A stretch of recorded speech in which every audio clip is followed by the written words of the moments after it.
Talisman. The talisman. The talisman. The talisman. Talisman? Talisman. A goddess touching you from behind.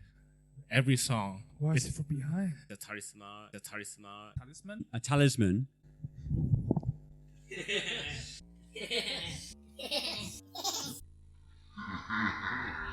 The talisman. The talisman. Fucking talisman. Hello, guys. Welcome to another episode of COVEN. I have the pleasure of sitting here with my special guest for today. So this is a new episode of this series of podcasts that we have from the label House of Ygra. My name is Imperial Cult. I play for black metal band Elcrost, a band from Hanoi, Vietnam, and I also co-run House of Ygra, the label, the black metal, extreme metal label, with some of my friends. So let me just quickly introduce my guests for today. So they are coming back to the show for a second time. Please welcome Rêvasseur. Can you guys introduce quickly about yourself? Hello, my name is Liam, and I do vocals. My name is Satoshi. I'm playing the guitar. My name is Anthony. I play drums. Hey, I'm Minh. I'm on the bass. Yeah. Hello, guys. Welcome to the show.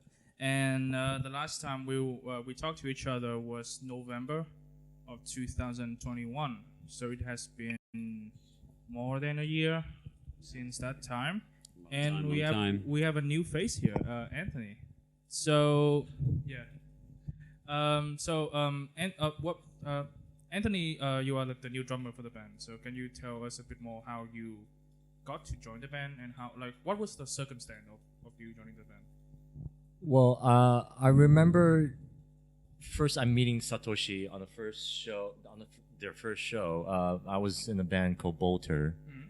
Well, I'm still in the band called Bolter. And then he approached me saying that, long story short, he knew my parents. And, like my parents' company worked with his company. Okay. And and then I found out he's also played in Rêvasseur. We became friends, and eventually, unfortunately, the drummer An had to leave to go intern in Japan, I believe. Yeah.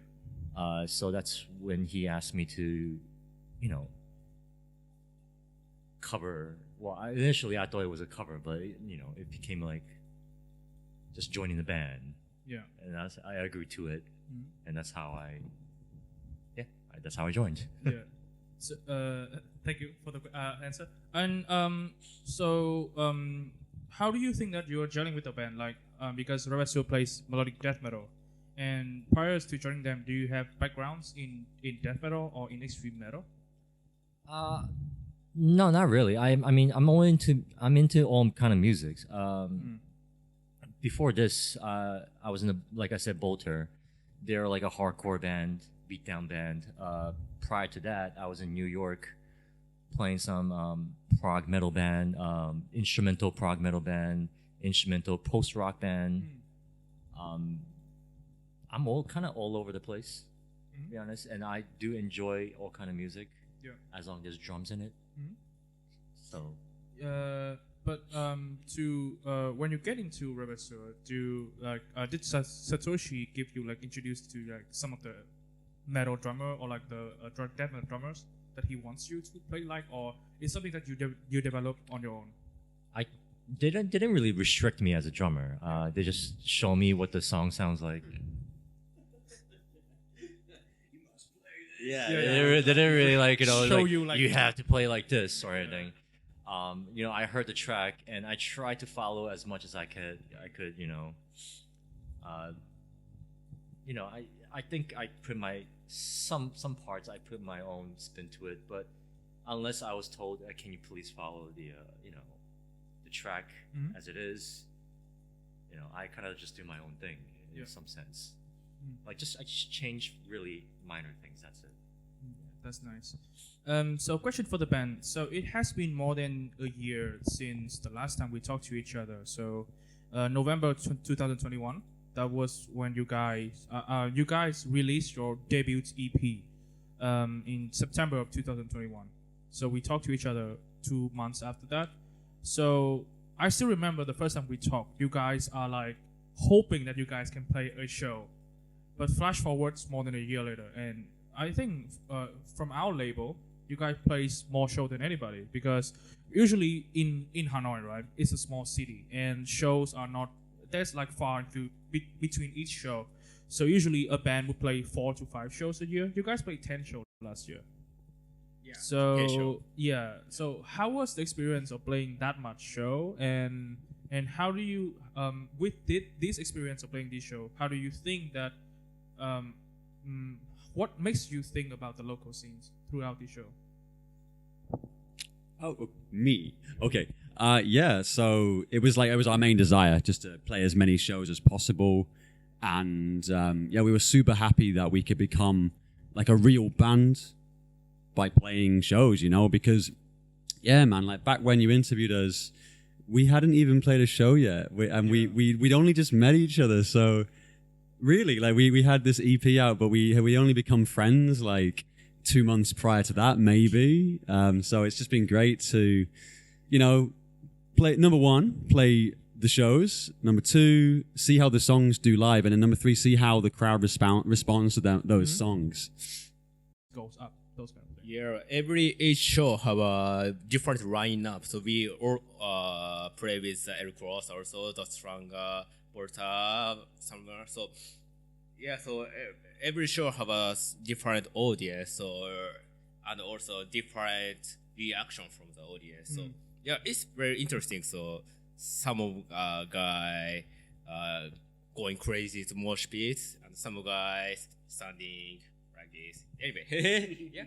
But what I really like about this show is that it's not metal show. So there are metal show where you guys plays with like House of Ygra show, where it's like metal show. But you guys also play in a lineup with a lot of different Vietnamese like music act. And one act I actually want to talk about. Your first ever show was a show to support Trashzilla. Right. So how that came to be?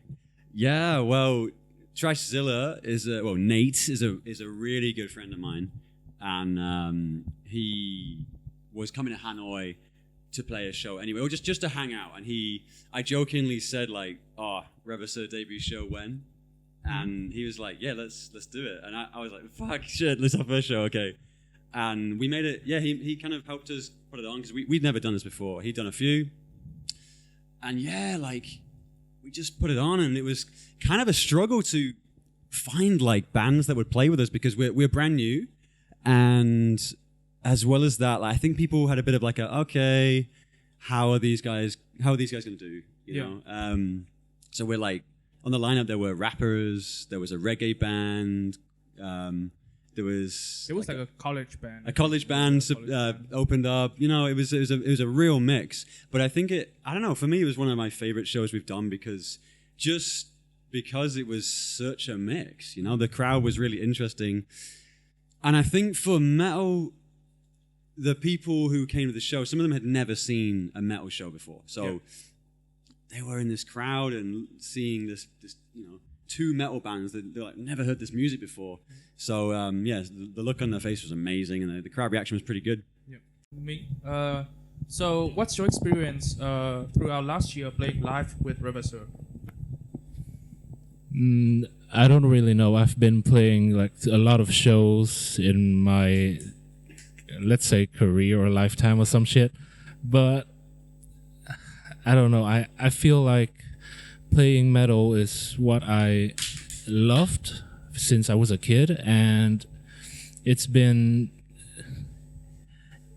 like the best life that I could ever dream of. Like, if someday I always thought like, if someday I went into an isekai manga or some shit, and playing with them, it's like that manga being reality for me. Okay. So I don't even mind the crowd. I don't mind anything. It's just the best experience I've ever get. Yeah. But so throughout last year, I think what to us as a label, as a collective in general, is because we just started out last year, right? so we didn't also know what to expect. The first show was great that we did as a label, but then the second show was kind of but then we kind of see how the scene grow and adapt to us. I think what I liked the most about last year was during like the first mass show that we did, we saw like a lot of like familiar face. But then by the last show we did last year, which is the Mass 3, we saw also a lot of new faces. Like we literally just see half of the audience are new members. And now, you know, coming to our show, like what I love is that we did a lot of smaller shows.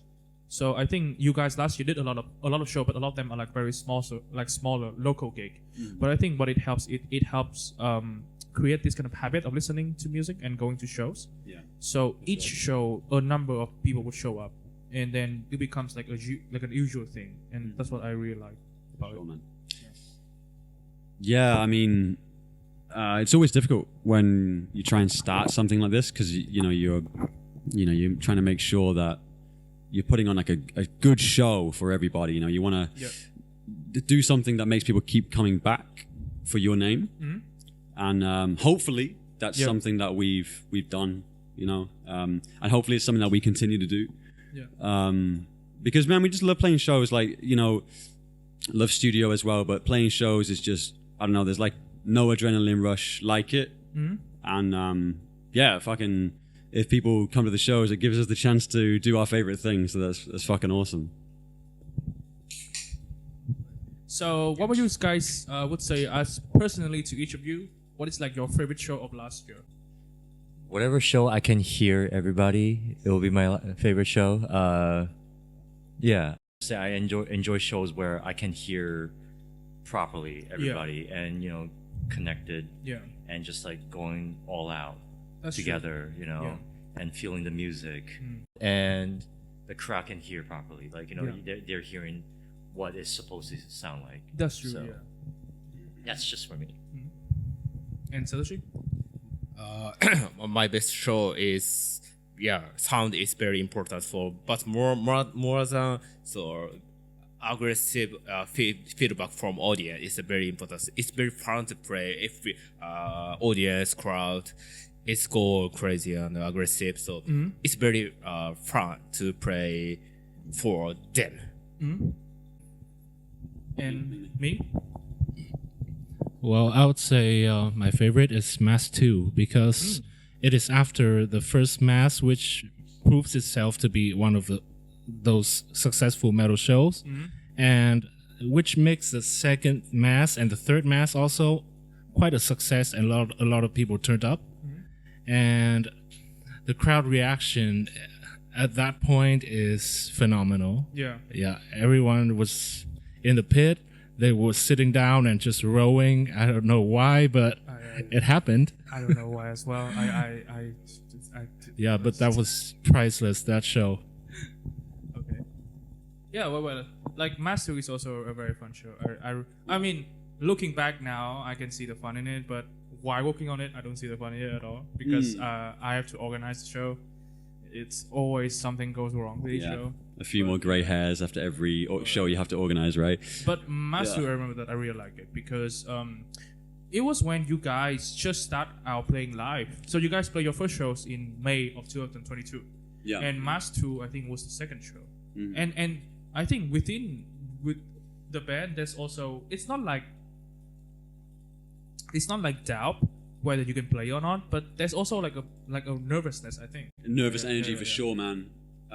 Which is kind of why my favorite show is still the first one because of that nervous energy. Yeah. Like, I don't know. I look back at footage from that show quite a lot, and it's just a lot of really fun energy. Yeah. We've sounded better since, but that was a great show, and just how hot it was as well. It was like total sweatbox. It was just so much fun. Yeah. I also want to say that my favorite Rêvasseur shows, to be honest, my favorite Rêvasseur show is the latest one. Because it's always the latest one, meaning you guys play better with each show. Hopefully. But there is actually specifically one show that I always remember, and that is Dirang's departure show, Abyssal Night. So can you tell us more about the departure of him and like not like the departure, because we all know he has to leave the band for personal reason, but how he helped shape the band in like the early years of Rêvasseur. Yeah, man. Well, like, what I really liked about Teen Ang is that he brought this different kind of vibe to Rêvasseur because he loves black metal, right? Yeah. So he brought a lot of those elements into the writing. Mm-hmm. He even wrote songs. He wrote Six Semper Tyrannis. He wrote the riffs for that song and the drums as well. He's a fucking talented kid, man. Mm-hmm. And yeah, we miss him immensely, as well as a brother as well. Yeah, as well as that, like, he always shared good music with us too. Because we're I guess me and Satoshi maybe a bit more death metal, and Ming's got a super eclectic taste, right, as well. So, but I think black metal is something we don't really know much about. Surface level maybe, but like Teen Ang always showed us some really good stuff. And I post about black metal in my timeline all the time. Just don't see it. And it was just amazing to share the experience of being on stage with him and share the writing process. And he just always had really cool ideas. Yeah. Miss him so fucking much, and just hope he's still creating music out there in Japan. Yeah. So Teen Ang, like Abyssal, he's a drummer and he plays with Rêvasseur. He's one of the founding members for Rêvasseur, and he also played with Elcrost, like my band as well. And it's not that I'm jealous with Rêvasseur, but I can see that he enjoys himself much more when he plays with Rêvasseur. Not that he doesn't enjoy with Elcrost, right? But because I know that with Elcrost there are more pressure, either pressure from me or pressure from our bassist, from evil Uncle Hyo, right? Yeah. Like there's always a sense of we focus on the music and maybe sometimes too much. That I can see that he enjoys himself, but he's also be like very careful when he plays, because there were like in the early days there was a lot of time when he make mistake and I just turn around and stare at him. So, but I think when he played with Rêvasseur, there's a more freer kind of spirit between him, and he plays really like he bangs up the drums, right? Oh, yeah. Like play super aggressive. Yeah, he definitely feels those. He felt those songs. Yeah. So I think that's what I like the most about seeing Rêvasseur live, is seeing you guys perform, seeing Teen Ang when he was in the band, and seeing now Anthony, and how you guys enjoy the music and how you kind of really get into it.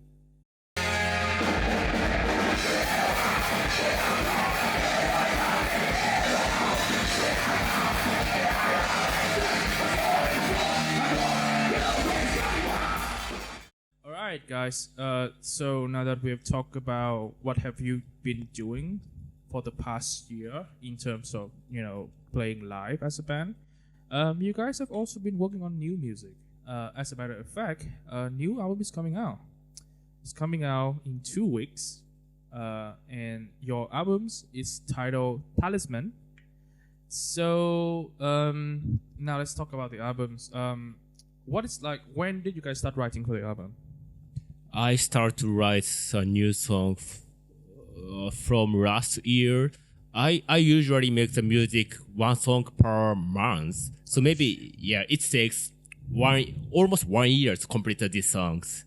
Yeah. So one of the songs is made in 2020, 2 years before. But it almost takes 1 year. So my creative brain is very dull. So I cannot make music fast, so it takes so long. What do you mean, dude? Like one song per month, that's a lot. Yeah. He says his creative brain's dull, but then he can whip out like a guitar solo without any problems and make these amazing songs. I always make some music when I'm drunk. I think the songs have been around for a fair bit of time. Like the last song on the album was the first song you wrote for us, right? Really? Second song, yeah. So, but long time ago. Like either way, a very, very long time ago. And then it was just on the band like drive. So we were like, okay, let's just fucking use it. And it was like initially a hard song to write for, but then one day, just I guess the creative juices flowed and lyrics came naturally and vocal parts came naturally, and then there's a song. And we ended up using it, yeah. So, Yeah, very long time. Like the album's been in the works for a long time. Yeah. We started playing some of the album songs like before we even had an album together. Yeah. So we played the first show, which was all EP tracks and a cover, and then as the gigs started coming, we just started demoing new songs, and it was really cool to see like how those songs did live, how the crowd reaction was, to see like, oh, okay, if it's shit, we'll maybe change something, you know. So then I think we maybe played like 4 of the album songs before we started putting the album together, maybe, and then just added to it as we went. Oh, I would say more about recording because I play along with the guitars most of the time. Yeah. So for recording, I try to I focus on making the bass tones so that everyone will sound good with my foundation. Yeah. So yeah, it took like a whole two weeks just to find the right bass tones for each song. Okay. And then everything came naturally. I've had the chance to listen to the whole album front to back, actually multiple times for the past year. For the past month, I mean. And what I know about this album, and I think in general of Rêvasseur music, it's very lyrics heavy music. So when you guys write, the music always comes first, or Liam, you would write the lyrics on top of the already finished music.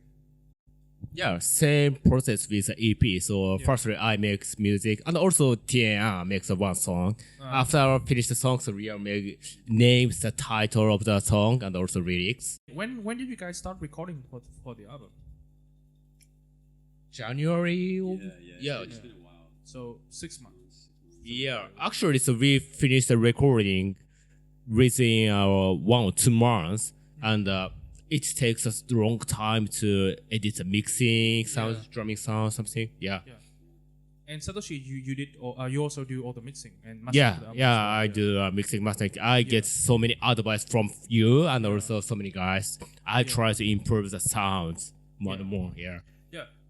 I think like I love the songs of the EP, but I think that the EP, the mixing is a bit, it's a bit too modern. I think a bit like too sterile. And when I listen to melodic death metal, I always gravitate towards the early years more. Like The Red in the Sky Is Ours by At the Gates. Okay. Those kind of bands, very raw kind of sound. I know.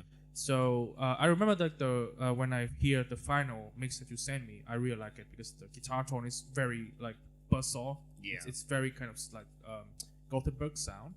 And the bass is also sitting nicely in the mix as well. Like it's not too blooming, but you can hear like the crackling, like the high mid of the bass there. So I really like the new mix as well. Thank you. It takes so much time to editing. I finished the mixing and sent it to a demo. Everyone said, "Oh, that is very noisy. It's too loud." Blah, blah, blah. Yeah. Everybody has like their own, like opinion. But my mixing is kind of my hobby. It's very fun to edit in a Cubase style and editing something. Yeah, it's very fun time for me. Yeah, it's really easy to get like quite tunnel vision when you listen to your own stuff like again and again and again. It's really tough. So we have a lot of empathy for poor Satoshi having to go back and forth again and again. And I think I remember when you uploaded the final mix, you were like, I really hope there's nothing else to do. It's fine. Like, but man, I really hope you don't send us a word of text of feedback again. Oh man, yeah. Were you like you must have been scared of the phone, scared of your phone. Like when you uploaded, you must leave the phone, right? Fuck man. As I expected. Yeah. No, but I think the final mix is really great. Yeah. Thanks, man. Appreciate it. So one thing that I also want to ask is in terms of writing, do you guys have any particular influence in mind when you start writing for this album? Yeah, I've tried to make the music for catchy and double melody guitar. Something. Yeah. I try to make the music like in frames and at the gate or something. Yeah. Oh yeah, like. So to me, from like a listener perspective, right? So I think from the EP, in terms of the sound, it's a bit all over the place in terms, right? Because it's melodic death metal, but there's different kind of melodic death metal in the first album. Yeah. There's a song that sounds a bit Arch Enemy-ish, I think, which is it's not Dauntable Malum, but the one Eye the Exile. Yeah. And then there's a song that sounds like In Flames. There's a song that sounds like, At the Gates. But I think for this album, the album that reminds me of this album, it's Slaughter of the Soul, and not in terms specifically of music, right?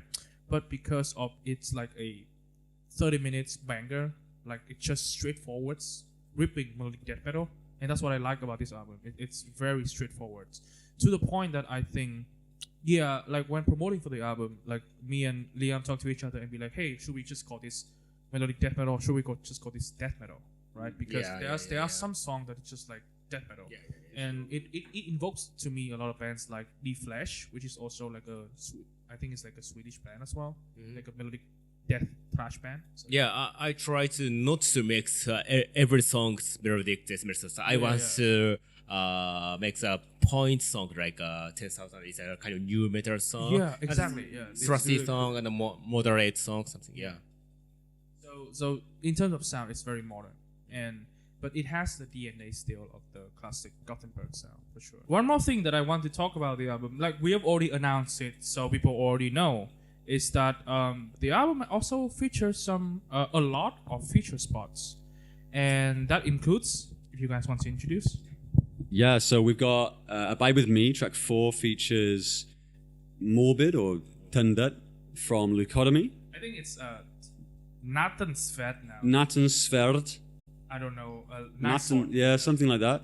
Anyway, the guy's a beast, and he killed his featured vocals. And we've also got Gwyn from Bloodshed on track 3, which is My Final Oath, and he's got dirty as fuck, pig squeal, disgusting, deep as fuck vocals. And then finally we've got on the last song, track 10, we've got Victor from Kali, Yearn for the Knife. Short feature, but he really killed that as well. And it's kind of like the most punkiest song, I guess. And you also have Trey Isotope from Morbid Angel as well. Of course, we got David Vincent on every track. Yes. Yeah. So I wish. Yeah. To me personally, my favorite is the Abide With Me feature. I think it's the most. It's very dynamic.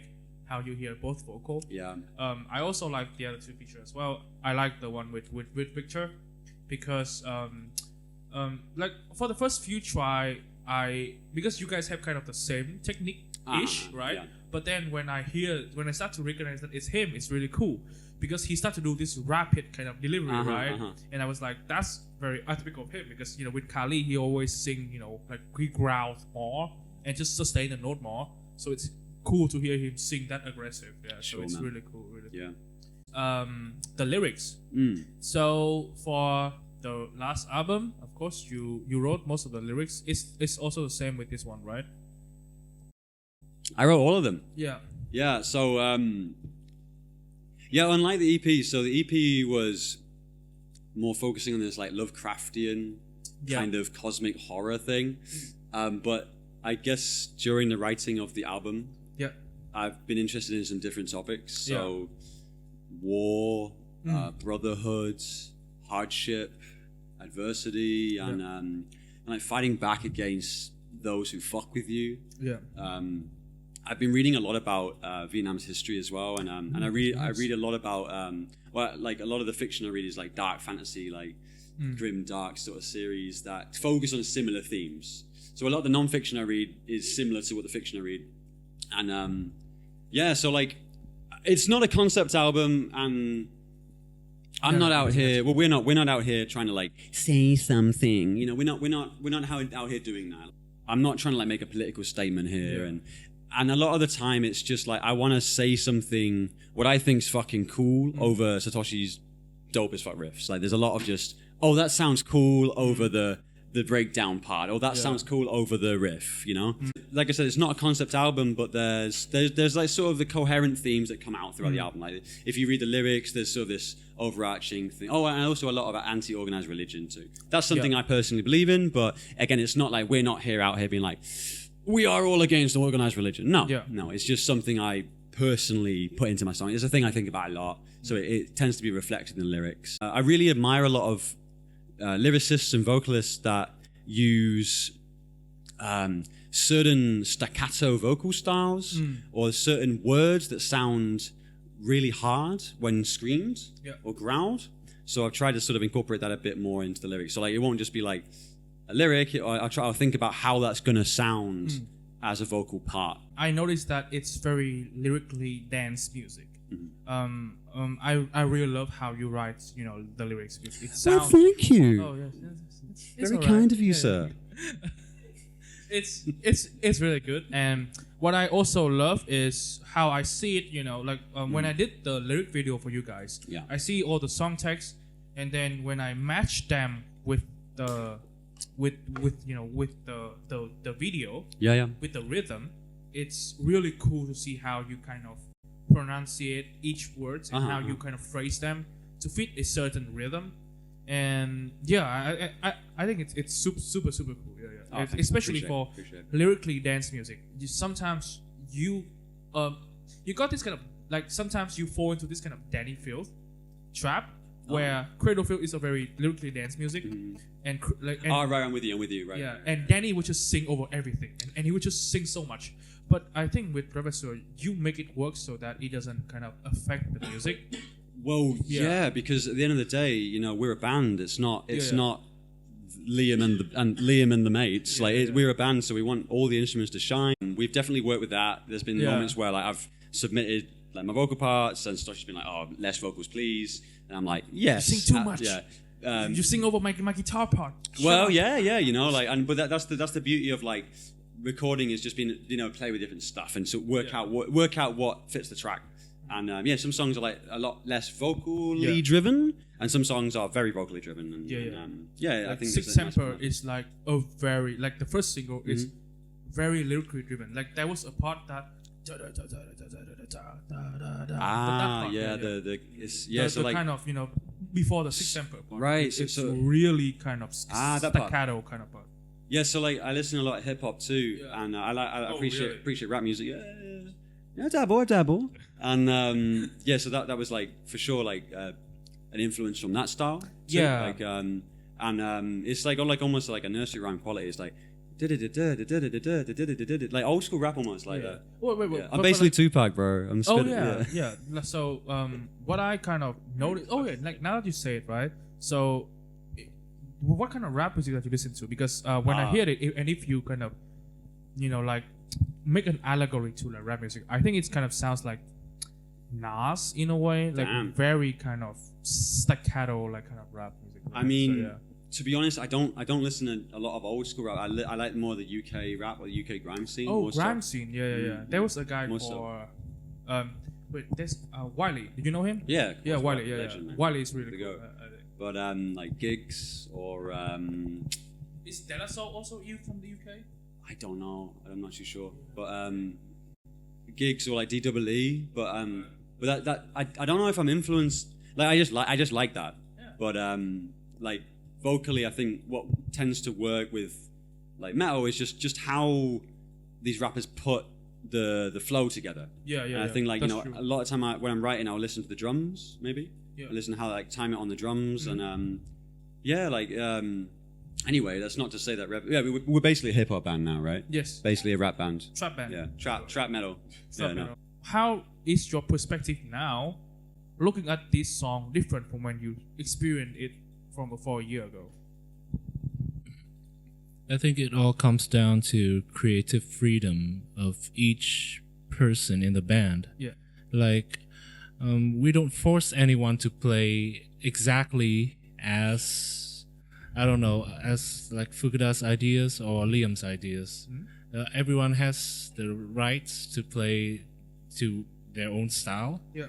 And I think with Rêvasseur, the pain is not even there. It's just the pure fun and joy of playing it. Yeah. So it's like giving birth to the second or third child. You don't really feel the pain. Yeah. Or at least that's what I heard from my mom. Just slips right out, right? Slip right out. Yeah. Wait, no. One thing I also want to ask is what I like about this album as well is there's a lot of song where the whole bands kind of drop off and leave a spot for the members to lead the song, not only for the guitars but for the vocals. There's a lot of part where just Liam's vocal, right? Or there was a part where it's just Derang's drum, which is the part from Sixth Emperor. But also there's also a song just for you, I think, which is 10,000. Yeah.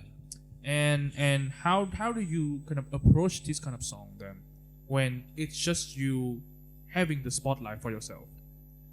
Well, every time I write a song that is mostly bass driven, I try to play when the singer is not singing, but this time it's much different. I'm playing with Liam, and I have to think of a different approach. So I followed Fukuda's guidelines about how to play the bass. He sent me his tabs, and I think, oh shit, I don't need to change anything. His ideas is good. Yeah. But it has to make the audience or the listeners feel a certain way. Yeah. So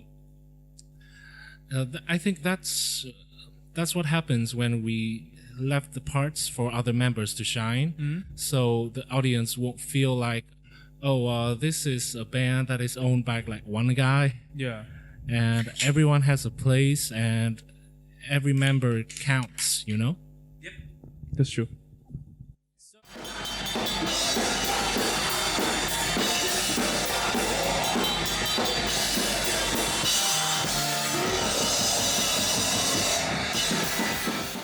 Anthony, can you talk to us more about your background? So when did you first start playing the drums?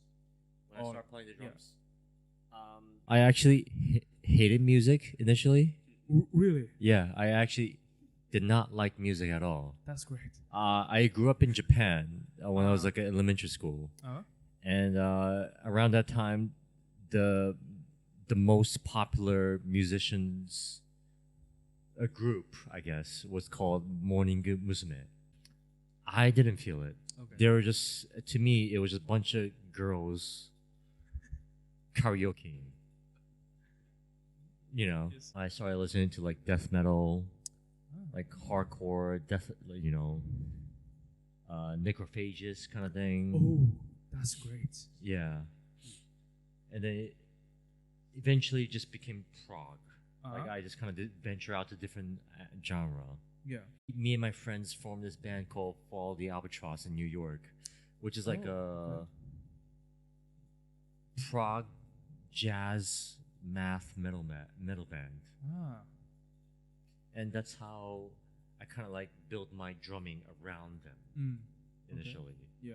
Yeah. Because when I see you play live, it's, of course you play to the structure of the song, but there was a lot of kind of jazz freestyle in terms of cymbal works as well. Right. I'm also really into jazz. Yeah. Like funk and stuff. What are like your influence in terms of jazz or like, you know, jazz drummers? Do you Like have a Max particular- Roach, Buddy Rich, Buddy Rich. yeah, all that kind of stuff. Yeah. But So- I kind of try to incorporate that to metal. Like the band I told you about, Fall of the Albatross, that's what the inspiration came from. Where I love music, I love metal, but I also love jazz. How do you approach the Vietnamese metal scene, or when you arrive to Vietnam, what's the thing that draws you into the scene? And what, like, after a few years living in Vietnam and having all this experience with the punk scene in New York and all of this, how do you see the Vietnamese scenes going, or where are they going in the future? To be honest with you, I don't really go out. Yeah. I go out to shows where I play, and I see the crowds for how it is based on what I play. Yeah. I think they're quite, generally quite friendly. They're not exactly very hostile or anything compared to what I've seen in New York. The mosh pit is actually kind of cute if I see, in my perspective. Yeah. Can you explain to me more about the title of the album, Why Talisman? And also, who did the artwork and the background behind the idea for the artwork? You want to talk about artwork? Yeah. Yeah, First, you can talk about Okay. the Talisman. So A talisman, by definition, is either a pendant or a piece of jewelry that can ward off evil spirits or bad luck. But a talisman can also represent a person or an idea or a thing. So with the idea behind Talisman was that all these songs represent us as a band as of now. Also, the title track of the album, called Talisman, references all the lyrics from the EP. So there's... What a fucking banger track, dude. Oh, thanks, man. Yeah, you like that, yeah. Dun, dun, dun, dun. It's a tune. It's a fucking tune, man. And yeah, so, you know, like in the chorus, it's like, you know, our stronghold must hold fast forever in doubtless memory.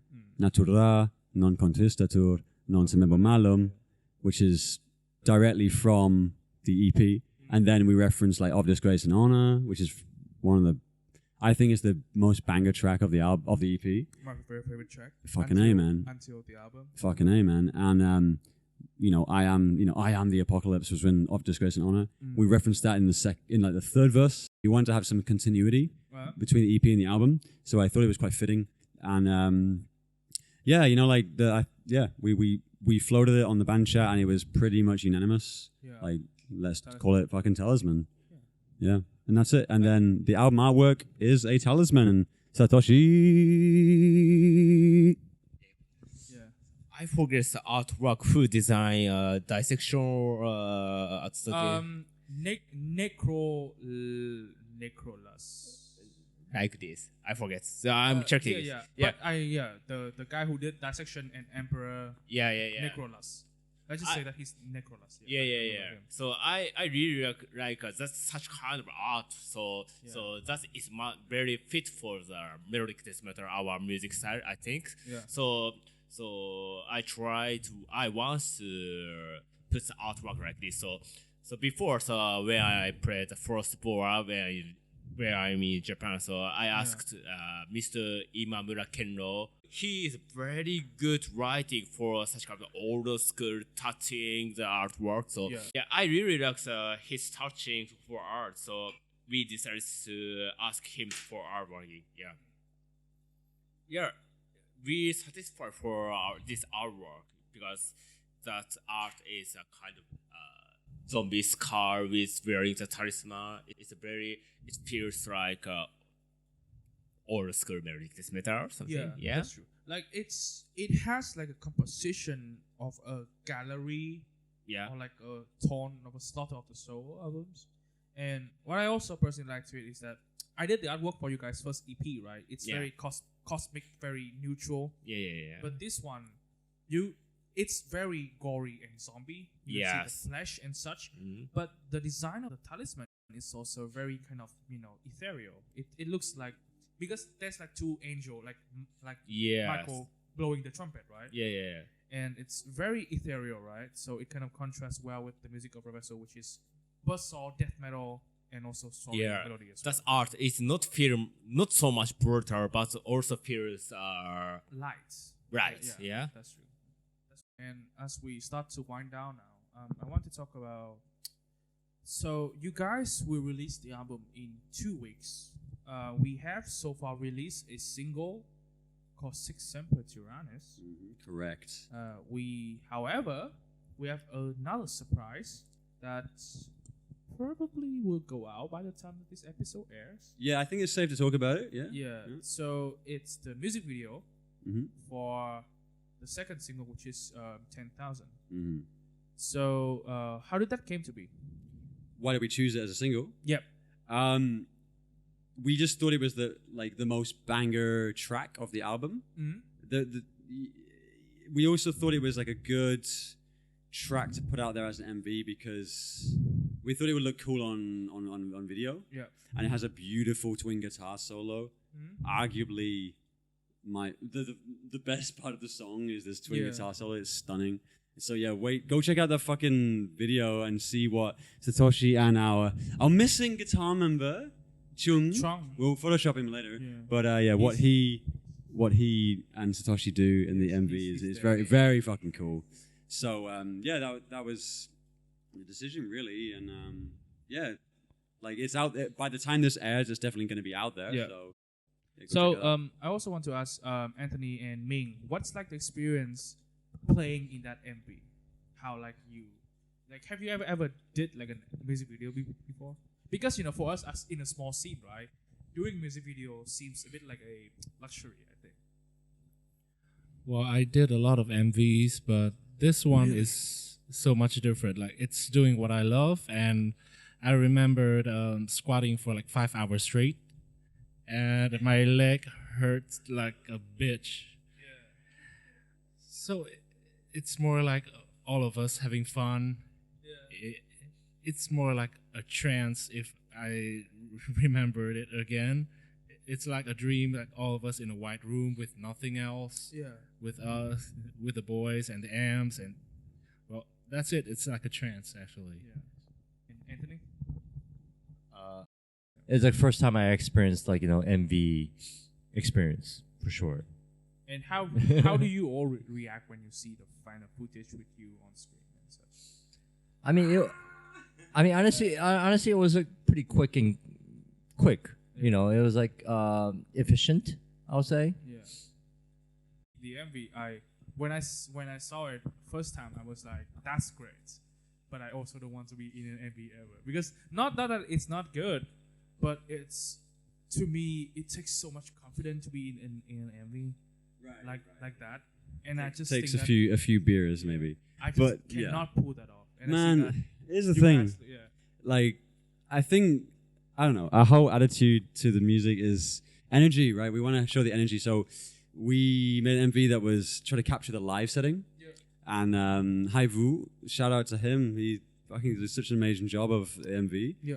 And yeah, he had a really good vision for like, well, what I liked about Hai Vu, the videographer Hai Vu, was, what I liked about him is that he came out to see our show before he filmed the MV. Yeah, He that's came out true. just to see us do that show. Mm-hmm. He saw the song and was like, right, cool, I've got some ideas now. And so then when it came to the shooting day, it was like Anthony said, it was very efficient. Like it was just, I think it was 3 hours all up.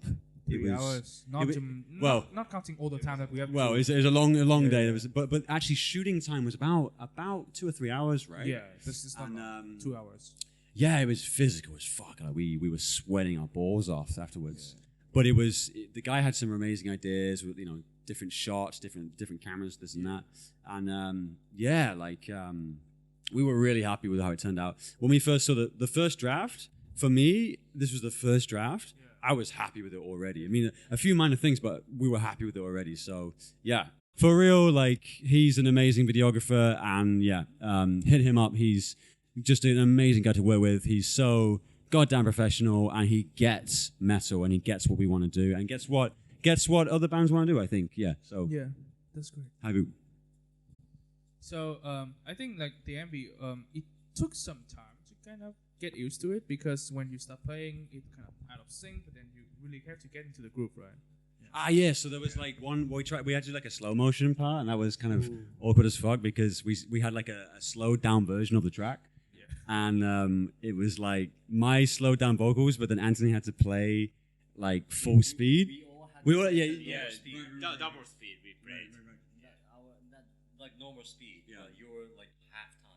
Correct. Yeah. And it was like, I think it took us about 20 minutes to do like what was a 3-second clip in the video. Logically, it didn't make sense. It doesn't make sense too much. But hey, that's great that he tried new stuff for sure. Yeah. I think that's the good. It's fucking awesome, yeah. Really fun time. For us, it was like, well, for me anyway, I really enjoyed it. It was just so much fun, and like again, playing with the boys, just love it. All right. So as we're starting to wind down here, I think that's something that I want to ask you guys is more like personal music taste. So what to use are some of the albums that you think that are interesting this year? So Liam and Satoshi first. What's the album that you guys listen to this year in terms of metal, extreme metal, death metal? You can answer. Oof. Half. Their latest album. I can't remember the name, but because I'm terrible remembering names of albums and stuff. But Hath is one of the greatest death metal records I've heard in a long time. There's a lot of really good death metal bands coming out of the US, and they're doing this kind of like old school but new school sounds. Sanguine Sugarborg, Frozen Soul, to understand. Yeah, Sanguine Sugarborg, Undeath, Hath, Mortiferum. Mortiferum, Castic Wound. Yeah, Caustic Wound, but they're doing something. Casually name dropping them. Yeah, No particular reason. that's right. Correct. Name drop. No, but Hath for me are my favorite. They're just amazing, and I think it surprises me that they're not as well known. You know, they're doing something very different. Their production quality is incredible.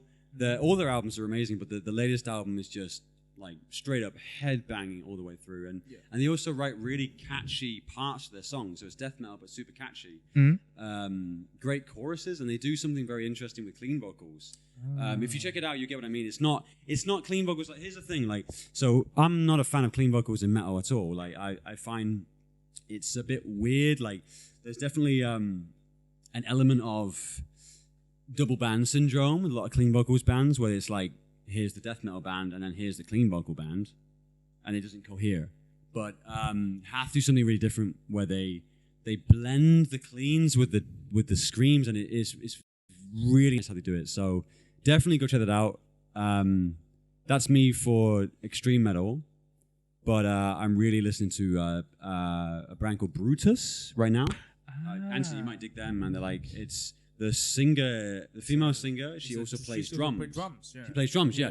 And there are two women I love in my life: my wife and the singer of Brutus, in no particular order. Okay. Yeah. My God, she's incredible, and the vocal part, her choruses are so catchy, but not in a bubblegum way. The guitars are nice and minor key and post-punky. Yeah. And the way she sings a little harder, man. Yeah. So Brutus, I don't know what they play, alternative rock or post-punk or something. I love them so much. What they play is like, there's like a terms called post-metal. Yeah. But it's not post-metal. But she played kind of this Sergeant House music, which is a mix of sludge, post-punk, and just like a new wave kind of like sludgy post-hardcore stuff. Right. Yeah. It's similar to like Julie Christmas. Right. Yeah, but to be honest, I prefer what Brutus are doing. Like, and like you see the live videos, and they're better than the studio. So that's me for things I'm listening to right now. Satoshi. What's your favorite death metal records of the year so far?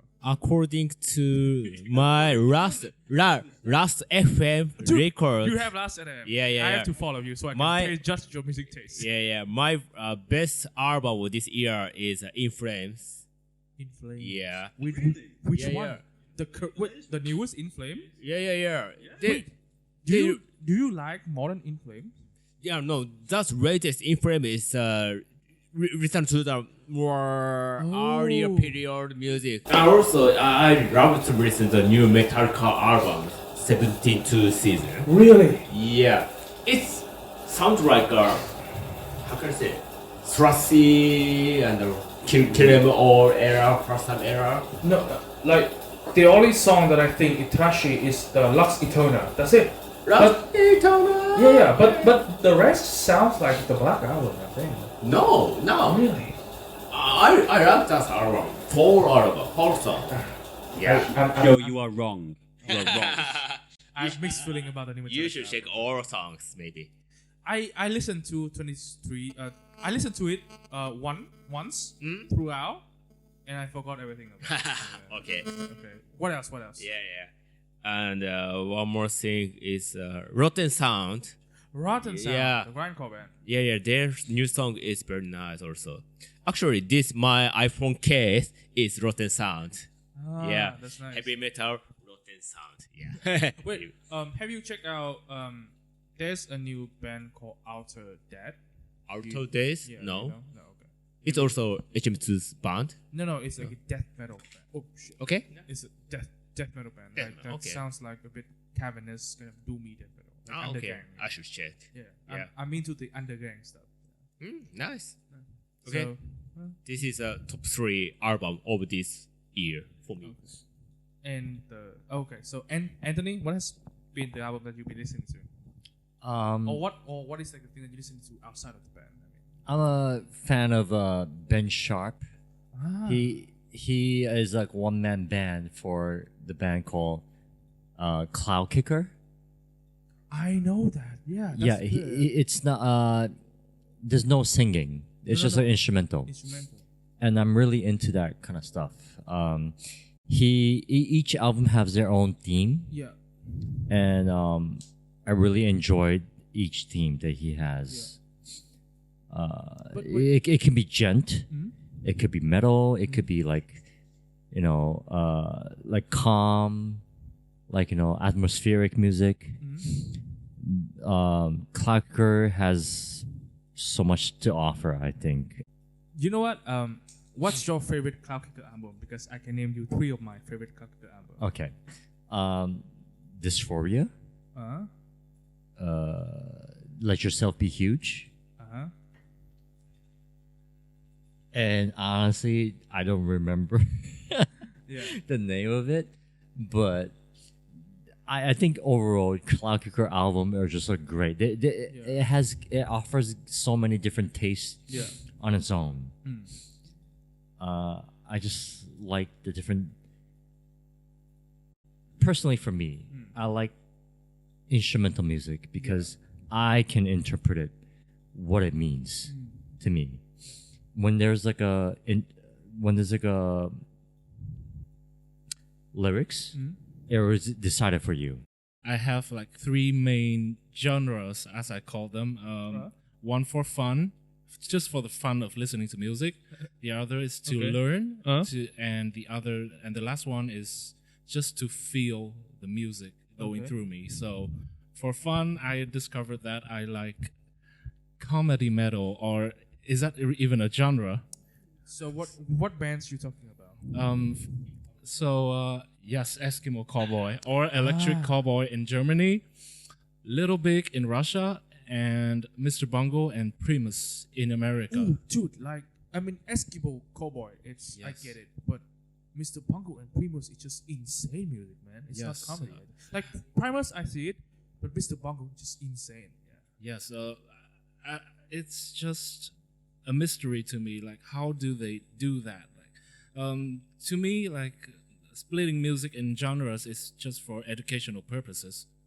But the fact that they can mix and match like everything together in a song, that's music to me. So for Primus, it's like sometimes it's for fun, sometimes to learn something from it, and most of the time I find myself just enjoying the flow of it. What's your favorite Primus album? The one with hamburger train, Pork Soda. So my favorite one is either Pork Soda. That's the one with the My Name Is Mud. Yes, song, My Name Is Mud. But I think my favorite could be Sailing a Sea of Cheese. Yes, that's the one. That one is so great because like what I like about Primus is that they have like funny song, but they can go dark really quick. Like it's just the ominous vibe that they can produce. Yeah, I got chills just remembering that. Like real chills. Like I remember that one of the songs they have is called Here Come the Bastard, I think, from Sailing a Sea of Cheese. Yes. Like just the chorus is just very creepy, and I really like that. Exactly. Mr. Bungle is also fucked up because Mike Patton is such an insane person. The single, he's from Faith No More. Yeah, I'm surprised that he played. He sang for Faith No More. Actually. Yeah. Normally, people will find out like the other way around. Yeah. But I found Mr. Bungle first, and well, it just goes from there actually. Yeah. And your other 2 category? For fun, I find that when bands don't take music seriously, something pops up. Like for Eskimo or the Electric Cowboy, they mix metalcore with Russian hard bass and rave music. Well, they're from Germany, so their latest album, Techno, it's mind-blowing to me. Like, how do they do that? I mean, Germany has like a very huge techno scene, so I think it kind of seems. Yes, exactly. It's the culture and everything also. And the other favorite genre to me is symphonic and melodic metal. Uh-huh. So recently, I've been checking out Rêvasseur and Okay, Rivers in here, yeah. yeah. So I don't know why, but I really dig German-based bands. Like what? I don't know why. Electrical Boy. Uh-huh. Rammstein is like it's a must try, but to me it's Xandria.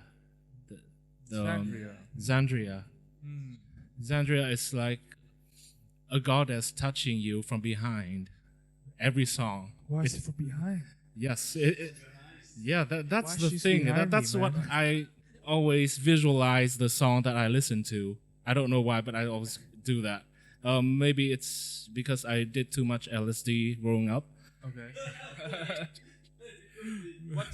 What's your thought on the newest like Rammstein album? Side, the newest one. Oh, which band though?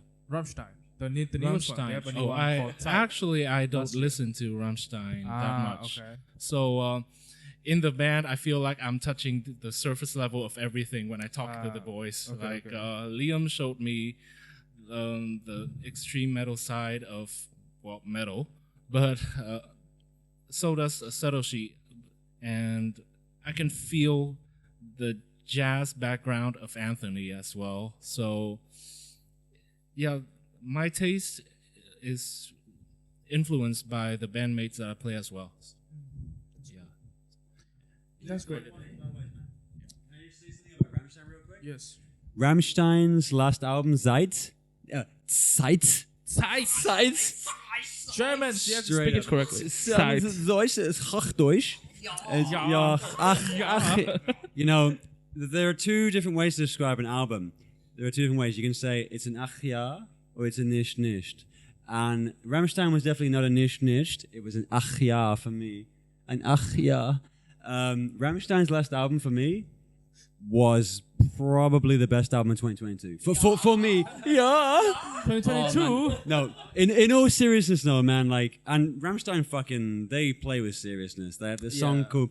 They'll go from having a song that's like yeah, exactly right. So they have like a song like Lügen is so beautiful and so fucking emotional, and they do so much vocally that's so different from their previous output. But then they would make a song called Big Titties, and I'm here for it, man. I'm fucking here for it. They have a love song it. I love called, it. Weird song, yeah. Dickertitten. Jesus Christ, y'all. I'm here for it. Rammstein, the goats, absolute of all time. What I love about Rammstein is that they've been doing the same shit they've been doing for the last 30 years. And it works. Still fucking And works. still fucking good. Dude, like, I saw like a Mirku comment, like Mirku, she's like a black metal artist, and she commented on a Rammstein video and be like, ugh, this guy are like man singing about big titties, and I was like, yeah, it's Rammstein. What do you expect?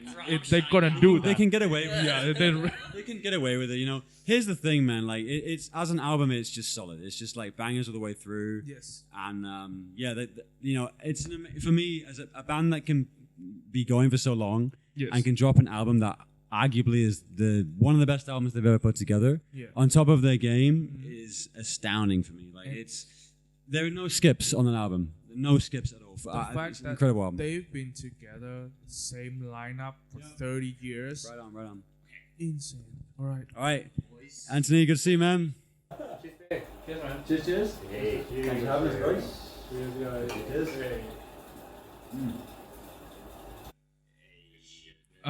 Yeah, I think that's it. Is that about time? About that time? Wait. All right, cool.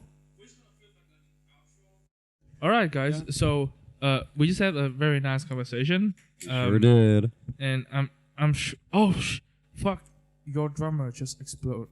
Drummer's gone. He's God. Spontaneously combusted. The The jazz drumming got to him. curse of Spinal Tap has happened again. So, You can't fight it. any last departing? Well, that sounds dark because you guys will drive home later. Any last word to leave for our viewers before we end the show? Yeah, I would just say, you know, by now the album's probably been released, so go bump that shit. Probably not. I'm just gonna edit this and Let's post see. it 3 days. Well, from I now. would say go check out the Rêvasseur YouTube, Spotify channel, Yeah. and go check out the music. Go check out our latest single, Six Amber Tyrannus. And if there's any new stuff, I'm not sure at what point this interview will air, but if there's any new music, be sure to check it out. And also, by the time that we're recording this interview, we just announced the new show from House of Ygra. Scumfest. Scumfest. No. And what is Scumfest? Let's wait and see. Yes. Well, thank you guys for a great episode, amazing episode. I forgot what happened already. And thank you all for coming. And I wish you the best with the release of the album, with the upcoming shows, upcoming world tour, supporting Morbid Angel, DSI, and multiple old school classic death metal band. Sure. Alright, then Of the invite. see you guys soon. Goodbye. Cheers, man.